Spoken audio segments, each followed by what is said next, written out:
called the teen zone, because this is where all the teen stuff is. Yeah, and it was I got Firewatch on. to us that the reveal that it was a group of teens was communicated through the level design. So the idea was that you just kind of like walk through some trees and burst out into the sea. Come on. Wrong idea of what you want it to look like. Yeah, I just wanted to put some big angular rocks in there, which is basically the like my modus operandi for the entire game. Mandela effect. To have a big angular sort of rock, which became known as Pride Rock because it looked so much like the rock from the Lion King. No, we did name that Pride Rock, didn't we? Yeah, I need to get on that game. It does serve as a very strong landmark pretty early in the game, and it kind of does point the player in the right direction. No, man, I like, cause I'm doing all the side quests before I finish it. So in the beginning, when we just have like no concept art, we will just mock it out with just gray, literally just gray boxes and a gray terrain.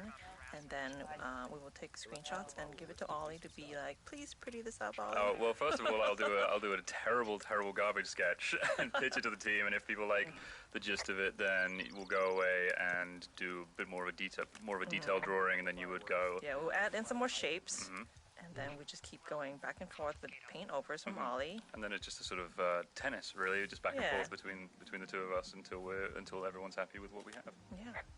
I found a bra. A nudie pyromaniac. Remain professional.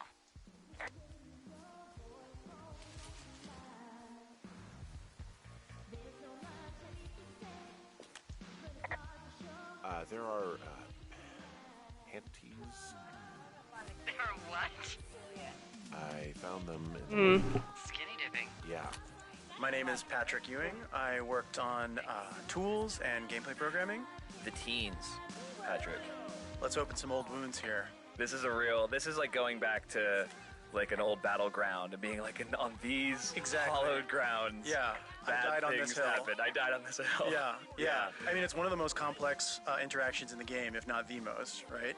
Yeah. And it was in the game from the very first vertical slice we did, and then I think we kind of added to it as we played through it and saw like, oh, we should be able to throw the boombox in the lake, obviously, right?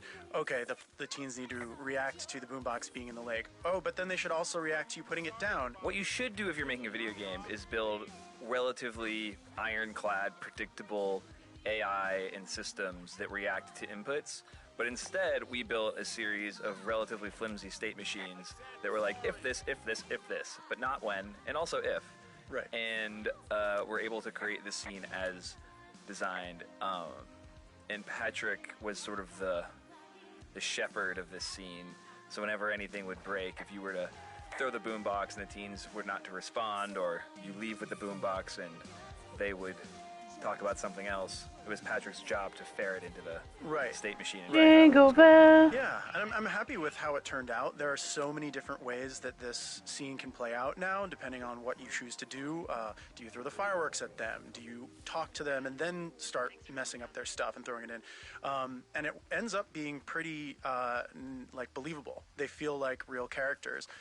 It's just such a crazy spaghetti code in the back end that I'm always terrified when I see someone play through it. That there's some interaction that we didn't think about. Right now, the player is interacting with the teens in a way that is completely not by the book. And I mean, luckily we haven't. Beads of sweat are building on your brow. Yeah, I think it's just a PTSD response at this point. We would see the bug reports if this was actually still breakable. Yeah. The last people to do so were assholes. Yeah, right now, though, it's all snow melt, so you'll freeze your balls off. But as hot as it's been, maybe that's a fair trade. Starting to feel like it. Hello, my name is Erin Yvette, and I'm the voice of Chelsea. Hi, my name is Nikki Rapp, and I'm the voice of Lily. And we're the drunk teens in the lake. The obnoxious, skinny dipping, drunk fireworks. Because apparently there was new trophies that dropped out where you got to do the audio tour and get bitten by a raccoon. It is not. It's actually. So I'm doing the audio tour and First Lily was looking for this damn raccoon. Psychonauts, and then I played the lovable Lily in The Walking Dead from Telltale. And now I'm Lily in Campos Santos' amazing game Firewatch. I'm pretty sure the backstory behind my character's name is that it's Sean Vanneman's girlfriend's name.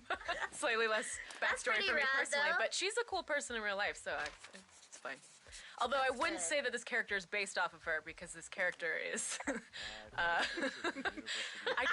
guess I always pictured her being changing majors constantly in college because she like can't decide what she wants to do. Like she's gone through like psychology and sociology. Oh, I hate them and, like, bitches.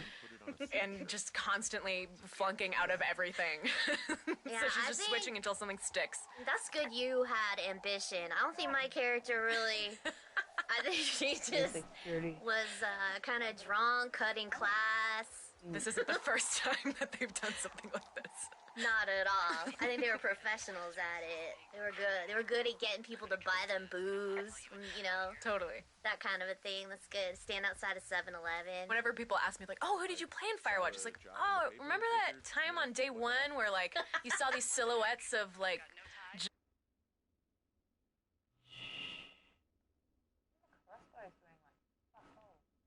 gyrating women? I was one of those. I probably called you a fucking asshole. I think that's the game. No, I'm thinking of Elder Scrolls. I have a crossbow at this game. Totally, yeah. A little tiny bit of a really cool game. Thanks. You're welcome. Windfall. Jeez. I mean, the federal government almost let Yellowstone National Park burn to the ground. Oh, it's the Dick Rock. It's the Dick Yellowstone Rock. is like, what, 15 miles away? Why would they do that? Well, the short story is that for 60 years, we got very good at not letting forest fires happen. And then about 15 years ago, they decided that forest fires in wilderness areas like Yellowstone should be left to burn. So that's what they did. I can't believe you didn't hear about this. There were reports that the entire park was gone. Dan Rather telling the country that President Reagan didn't care on the nightly news. I mean, what the hell's he gonna do? Smoke jump in and snuff one out for the Gipper? So what should they have done?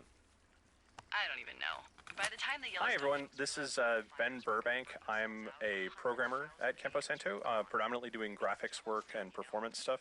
And I'm here with Jane. Hi, I'm back. And we're going to talk a little bit about, in general, how the world sort of streams in.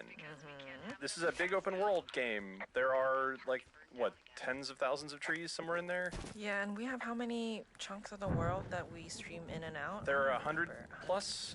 Yeah, I think over 120. One of the big challenges with that was we have to remove parts of it when you're not looking at it, because video game consoles and computers don't like to draw things that aren't seen. Especially not a lot of trees. Yeah, it's a lot of work for that little graphics card to do to try and draw all those that big forest. So the canyon's one of the spots where we have like obvious occlusion where you can't see most of the world. So we unload like the tower hub. The tower that you see in the canyon is fake. It's a small fake version. Yeah. Which is a common trick. Yeah, so it's like a very low-cost version of what it would actually be there. One of the biggest challenges for Jane and people building the levels was figuring out line of sight. So how far can you see? Like if you have a point where you can see entirely across the map, we had to be very careful about what is actually loaded and what's actually drawing. Yeah, so even though the canyon is pretty much a straight corridor, we had to put in some kinks in there. So, you know, like right sort of in the middle, there's a little area where you have to go around a rock. This is so that we could make sure you won't be looking at the lake when we basically delete it out of the world. Yeah. The game also, you know, it's sort of non-linear. Like there's a linear story going on, but there's the ability for the player to just go backwards. So we also had to keep in mind like reverse line of sight and things like that, which is a little different than a traditional action game or something. Yeah, it's kind of like a little puzzle game almost to figure out when we stream in and out things. So hopefully you don't notice any of it, because if you do, that's actually us not doing a great job. You probably will notice it though sometimes. I'm sorry about that. Hi, I'm Jane. We're back. And I'm Ollie. Let's talk about this cave, Ollie. Oh, let's not. This cave really gave us all quite a bit of headache, actually. I was actually kind of having a mini panic attack, because one of the hardest things to light in games actually is any area that's sort of half indoor and half outdoor, and this cave is a pain in the butt to light. It is. Well, having we thought you'd be an old pro at this, having worked on a game called The Cave. But yeah, it caused a lot of problems in terms of the logic gating of the environment switches, because there was every time the time of day changes in the game, it then like sets that time of Yeah, day. because there's no doorway really. So the way the cave is lit, it actually just changes the time of day in the whole game. So like when you hit the trigger, if you could somehow magically transport yourself back outside the cave, you'd see like the sun spinning through the sky, the sky changing, and it was really hard to make that process invisible to the player and make it feel natural. Not to mention that when you're inside the cave, everything also has to look really dark. And we use a method called image-based lighting throughout the game. And that basically means that all the objects, like all the trees and rocks, just look out to the sky to see what their lighting should be. And so in the cave, we actually had to do sort of like a fake sky for anything inside that is just pure black. So the lighting inside would be appropriately dark. But still navigatable to a player without the flashlight. Exactly. And also to be able to have a smooth transition when you're going from the brightly lit outside to the really dark inside and coming back out again and having all the appropriate logic for the time of day, like Ollie said, it was just a real pain in the butt. I love the little details in Firewatch's branching dialogue. There are a lot of very subtle, hard to notice things that Sean put in. Talk to any of the guys? You really couldn't notice Frank or without Dave. playthroughs, but they add up to this feeling that you're talking to real people who, just like real people, kind of echo back things you said earlier, who, continue in jokes that have been established, et cetera, et cetera. And one of the subtlest that I don't think I even noticed, so I was rewiring the game midway through, is the spooky figure who you meet towards the end of day one. I was telling Sam last night, I said, ain't it crazy how this, like, you're really close with a whole bunch of people, and then everybody just, like, slowly drifts apart. His face, a creep. Right. And he goes, "There's some guy out here creeping," or he says something. I think his gamer tag's Vaughn spilled the beans or something like that. Me out here. I don't like it. And I mean, I like doing stuff like that. I pay a lot of attention. Can't say his last to name. Sort of infectiousness of language. Yeah. Especially in this office, someone will start using a turn of phrase that then I'll be at lunch with someone later, or I'll be out with Jake or whatever, and then I'll hear the phrase theory crafting through them. Yeah. You know, where it's like, like if somebody was saying, "Oh, there was a total creep outside." Oh, is he back online? Then it wouldn't be long. 18 hours later, it would be totally conceivable to hear. What's going on with him? Oh yeah, that guy's kind of a creep. I don't know if we should have him by or whatever. Yep. And I'd be like, man, okay, like that word is now like bubbling along the surface of our social network here. And I like people are like that. People are weird, sort of like passive, like non-participatory sponges sometimes. Yeah. And I just like putting that stuff in the writing. And you can do that in games in a way that you can't do that in other media. If you do that in like a book or something, it's so double underlined that it feels like you're making a big point as an author. But in a game, because it's player driven and it's passive, it just feels causal in the way the world.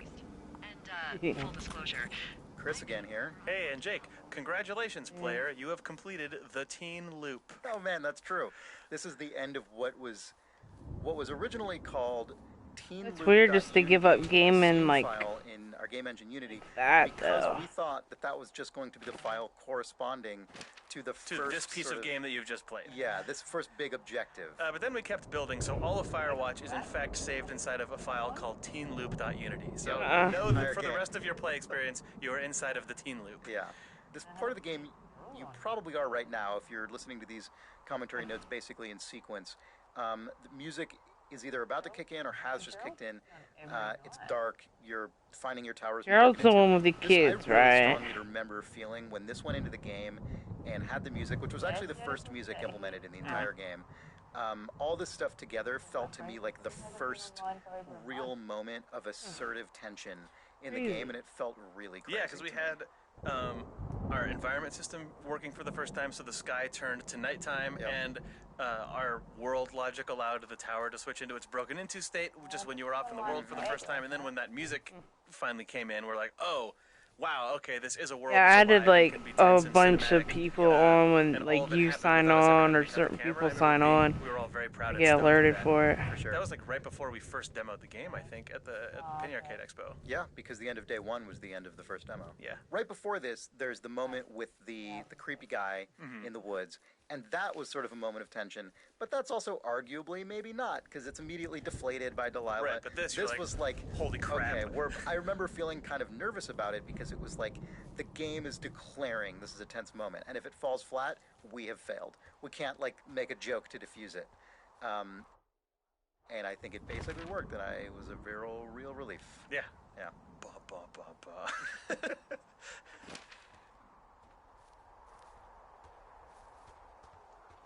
I don't know. I know Weeks, he'll text me, and then I'll text back, and then it'll take him like a day or fucking like a week to text back. I'm like, he's like, sorry, I've been really busy. I'm like, damn. Just as bad as me, man. Because he texted me the day before when I was at work.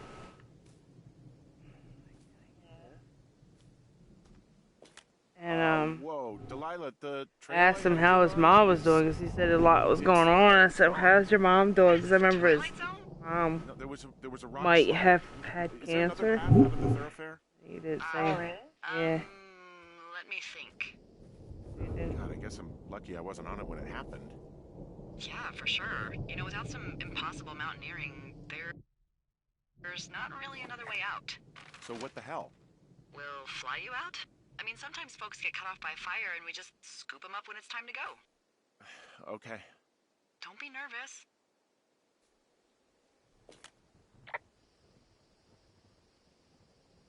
Maybe I'll just live out here now. Henry the Hermit. Maybe I'll find myself a baby bear to keep as a pet and live off the land like Grizzly Adams.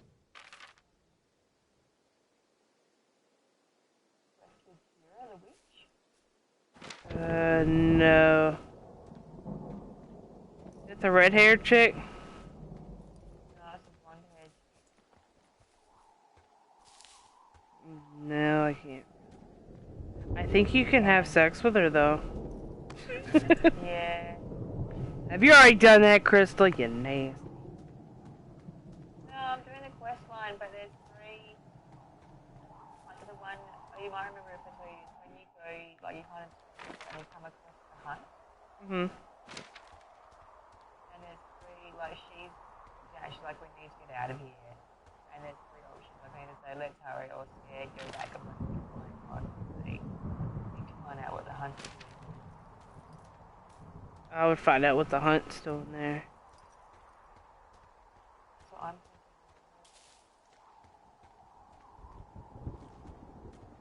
thinking. Found one.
Oh, my head. I gotta say, like, I don't know how Sam played that game in VR last night. Fuck that. Pardon? I don't know how Sam played, that game, Resident Evil, in VR last night. Yeah. Scared shitless.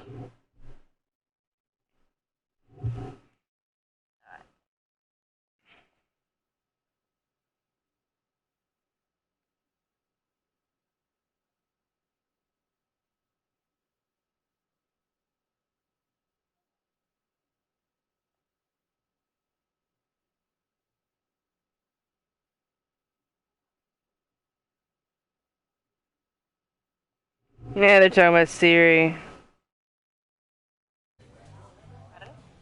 Talking about Siri. The iPhone.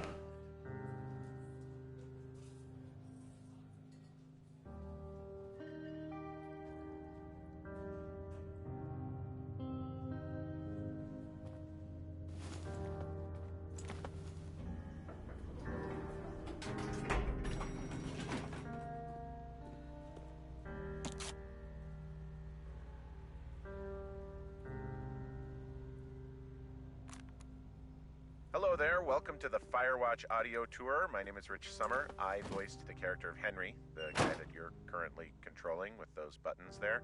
And I'll be chatting with you in a little bit. Thanks for checking it out.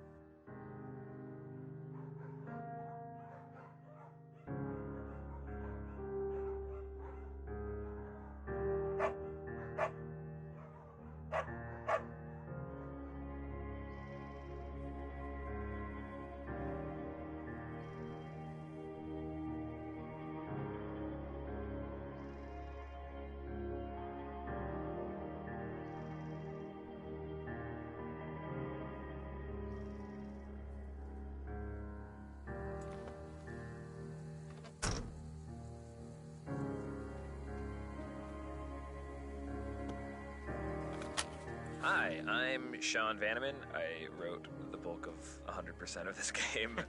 Hey, I'm Jake Rodkin. I did a lot of level design, UI design, and worked with everyone on the story for Firewatch. The game has this weird structure that Chris and I talk about in another tape. This is the first thing I wrote, was this opening of the game that jumps between Henry's life and the trip out to the woods. And I used a little product called Twine to do that, which you can download and use. It's just a very simple choose-your-own-adventure tool. The simplest way to program a video game that one can then share with friends and play. I think we were worried that the team would sort of perceive Henry as a blank slate, as sort of a generic game player protagonist, and we wanted to make sure, or we wanted to get in everyone's mindset, you're playing as a specific guy with a specific life. Yeah, there's a reason when you play video games that a lot of your protagonists have amnesia, because it's really difficult when you're driving a character around who knows things about their lives. What is the game Amnesia? Have you ever played that? Who you ostensibly are that person don't know. So They're talking about it. I always hear PewDiePie talking talking of the about it. game that happened sort of like weeks into Henry's experience, and then quickly realized that it was like, well, why would he not be able to say X? Well, because his relationship with his wife is Y. So, but the player doesn't know that. Yeah. And this was the quickest way to get everybody on board, was to just take the thing that I wrote that answered the question, I think, for Jane and you at the beginning, which was like, who is Henry? And I would write these character profiles that were really bad. And then I went, what if I just let you play a thing, and then you can figure out who he is. And we held on to that until we had the idea to put him in the game. When you're playing Firewatch and Henry and Delilah start talking about Henry's wife, you don't have to learn it from his dialogue, because you made the choices that brought him where he is today.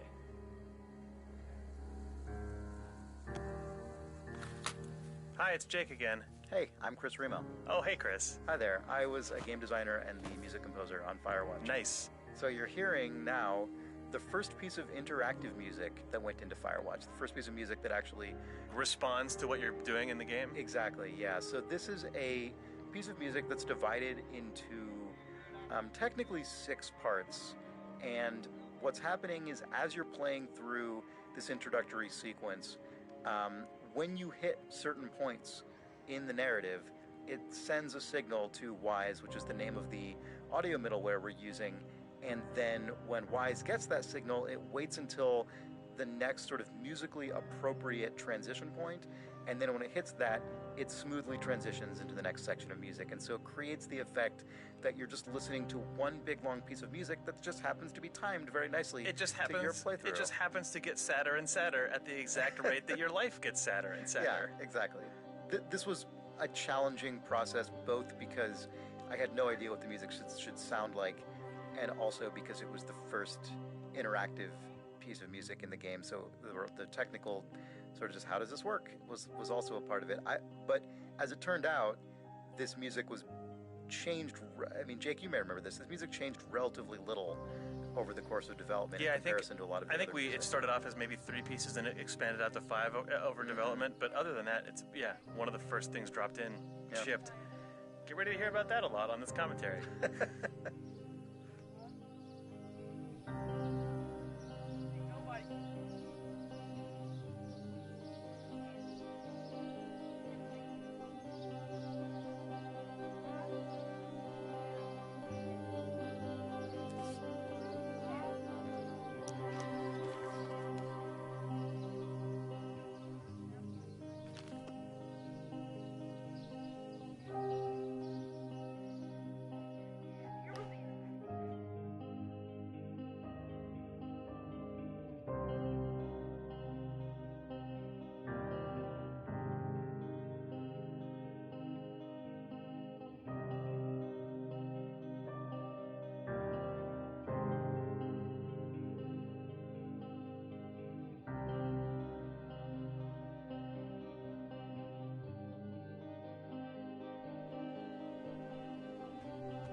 Right there with you. Okay. I'm stuck in this game too.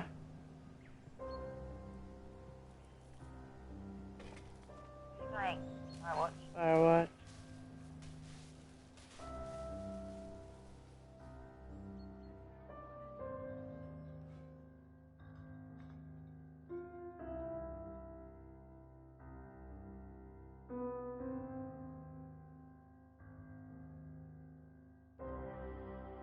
My sexy tornado. Sorry. That's my country singing voice. I'm a little bit country, a little bit rock and roll. Now I kind of want to play The Witcher. I feel like playing Firewatch right now. It's too fucking many loads.